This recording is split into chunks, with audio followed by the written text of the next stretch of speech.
Hello good evening friend. जैसा last video में आपने देखा होगा कि हमने टाइप ऑफ ब्रीच के बारे में पढ़ा था। आज हम कंपोनेंट ऑफ ब्रीच के बारे में बात करेंगे।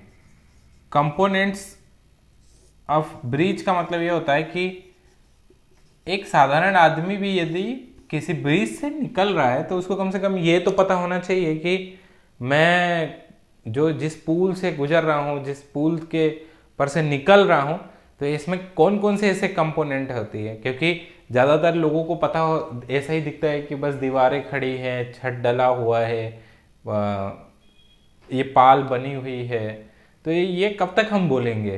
कम से कम इतना तो हम लोगों को सीखना होगा कि हम ये भी बोल पाए, हमारे गांव के लोगों को बोल पाए कि ये क्या है, ये पियर है या केव है या अपार्टमेंट है या रिटर्निंग वॉल है, कट ऑफ वॉल है या फिर पीसीसी डली हुई है। क्योंकि अगर ये जानकारी आप नहीं सीखेंगे तो कभी पता नहीं चलेगी। तो उम्मीद करता हूं कि आप मेरा ये वीडियो पूरा देखेंगे और छोटी सी जानकारी जो है लेंगे। तो आज साथियों, जब हम देखते हैं ब्रिज के बारे में तो दो कंपोनेंट होते हैं। एक होता है सुपर स्ट्रक्चर और एक होता है सब स्ट्रक्चर। तो सुपर स्ट्रक्चर मतलब होता है कि जो आपका गर्डर है, गर्डर जहां पर आपका स्लेब है, स्लेब के नीचे या फिर आपका अपार्टमेंट या फाउंडेशन से नीचे जो है वो सब स्ट्रक्चर कहलाता है, और फाउंडेशन से ऊपर जो है या गर्डर से ऊपर जो है सुपर स्ट्रक्चर कहलाता है। तो हम इसमें देखते हैं कि क्या क्या कंपोनेंट होते हैं। तो पहला तो ये होता है कि आपने देखा होगा कभी भी पूल का मैं एक डायमेंशन बना देता हूँ, पूल किस तरीके से होता है। तो ये जो है आपका नदी का लेवल है, नदी का लेवल, सॉरी यहाँ से एक नदी का लेवल है और इसमें जो है पानी बहता है। तो ये नदी के लेवल के नीचे आपने देखा होगा कि कोई भी पुल जब बनता है तो उसका जो है ये गड्ढा खोदा जाता है और इस गड्ढे में जो है इस तरीके से फुटिंग डलती है, पूरा कंक्रीट डलता है, स्टील डलता है इस तरीके से। तो हम इसको जो है सेलो फुटिंग कहते हैं। क्या कहते हैं? सेलो फुटिंग। अब ये सेलो फुटिंग जमीन के अंदर तो बन गया, पर उसके ऊपर जो है कुछ खंबे ऐसे निकलते हैं, ऐसे खंबे निकलते हैं क्योंकि हमको ये फुटिंग तो नहीं दिखता है, हमको क्या दिखता है? एक खंबे। तो ये खंबे जो है अगर सिंपल दीवार है तो हम उसको जो है क्या बोलते हैं?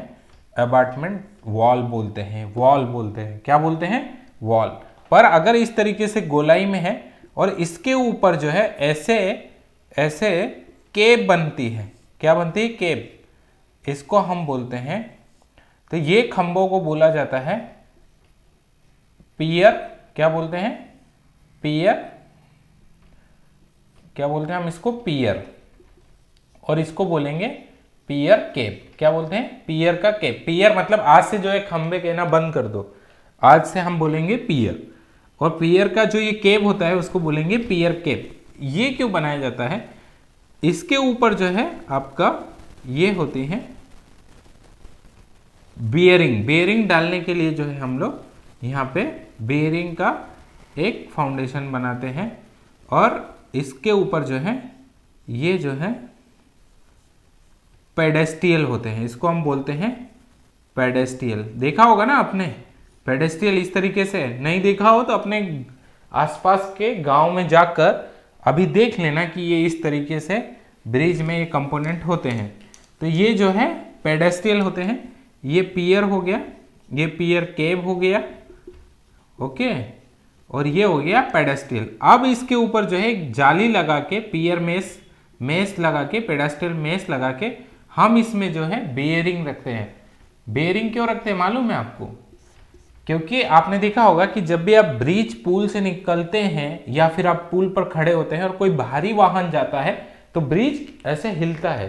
तो इसका मतलब होता है कि उसके ऊपर एक कोई ऐसा सस्पेंशन रखा हुआ है कि वो ब्रिज हिलता है। अगर वो ना हिले, अगर ब्रिज ना हिले तो इसका मतलब है कि वो ब्रिज फेल है, मतलब वो टूट जाएगा। तो इसमें जो है बेयरिंग होती है जिसको फोर्ट बेयरिंग कहते हैं, रबर बेयरिंग कहते हैं। तो ये फोर्ट बेयरिंग जो है लोहे की होती है और रबर बेयरिंग रबर की होती है। हालांकि इनकी उम्र होती है 100 साल की, 100 ईयर्स की होती है। और ये रबर बियरिंग की एज कम होती है फोर्ड बियरिंग के मुकाबले, क्योंकि ये फोर्ड बियरिंग महंगा भी होता है, रबर बियरिंग सस्ता होता है। फिर इसके ऊपर जो है हम लोग इस तरीके से स्लेब रखते हैं। स्लेब रखना मतलब छत डालते हैं, है ना। ये बियरिंग के ऊपर जो है स्लेब रखी जाती है, इसको हम बोलते हैं स्लेब। स्लेब के अंदर आपने देखा होगा कि इस तरीके से आपके ब्रेसिंग लगी होती है। ब्रेसिंग मतलब कि ये आपका सड़क है और ये स्लेब है, तो इसको हम क्या बोलते हैं, स्लेब। और ये जो होती है ब्रेसिंग। तो ब्रेसिंग अलग अलग होती है, कंक्रीट की भी होती है, कभी कभी लोहे की पट्टियां भी लगाई जाती है, के ब्रेसिंग, सी ब्रेसिंग, इस तरीके से। आपने देखा होगा एम ब्रेसिंग, मतलब जो पट्टी होती है या तो वो ऐसे साइज की होगी या फिर ऐसे साइज की होगी या फिर इस तरीके की। तो इस तरीके की जो है ब्रेसिंग लगाई जाती है। या फिर जो है ब्रेसिंग जो है आपका कंक्रीट की भी बनाई जाती है। ये देखा होगा आपने कि ये जो स्लेब होती है ये हमेशा जो है काफ़ी मोटाई की होती है, मतलब इसका इस तरीके से जो है बीच में जो ऊंचाई होती है, इधर पानी निकलने के लिए ऐसे वॉल दिए जाते हैं, है ना। इसको बोलते हैं हम लोग पानी निकलने के लिए। फिर अब ये तो पियर हो गए। अभी आपने देखा होगा कि जो हाईवे बनते हैं तो वो हाईवे जहां आपका एप्रोन खत्म होता है, एप्रोन मतलब अभी इसको ऐसा दिखा, अभी इसको ऐसा देखिए कि ये सड़क है और ये ऐसे कॉलम दिख रहा है, यहाँ पर जो है ये जो है एबार्टमेंट कहलाता है। और ये जो वॉल बनती है ना आजकल ऐसे डब्बे डब्बे डब्बे के, आपने देखा होगा इस तरीके से वो एक दूसरे से जुड़े हुए रहते हैं ऐसे, जो मिट्टी को बाहर गिरने नहीं देते हैं। तो इस तरीके के जो डब्बे होते हैं इसको हम बोलते हैं आरे वॉल। क्या बोलते हैं, आरे वॉल। मतलब आरे वॉल जो है मिट्टी को गिरने नहीं देती है। और ये जो है होता है आपका एबार्टमेंट। क्या होता है, अबार्टमेंट।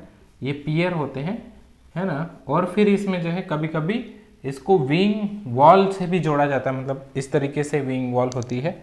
ये जो अगर आपको पानी आ रहा है तो इसके ऊपर जो है कट ऑफ वॉल बनाई जाती है। इधर भी जो है नीचे भी बनाते हैं, ऊपर भी बनाते हैं, ताकि जो उसका फोर्स आएगा वो कट ऑफ वॉल में। फिर यहाँ पे हम जो है पीसीसी, ये पीसीसी करते हैं, पीसीसी कट ऑफ वॉल। आपका फाउंडेशन, पियर, पियर केप, स्लेब, पेडास्टियल, बेयरिंग, और ये हो गया आपका ब्रेसिंग, है ना। और आरे वॉल, अबार्टमेंट, इस तरीके से जो है ब्रिज के अंदर जो है इतने कंपोनेंट्स होते हैं। तो थैंक यू साथियों, आपने इतनी काम की जानकारी जो है पूरा वीडियो देख कर ली है। तो please like, share and subscribe करें और बने रहिए मेरे एनआरएम वाला चैनल के साथ में और अधिक जानकारी के लिए। थैंक यू वेरी मच साथियों।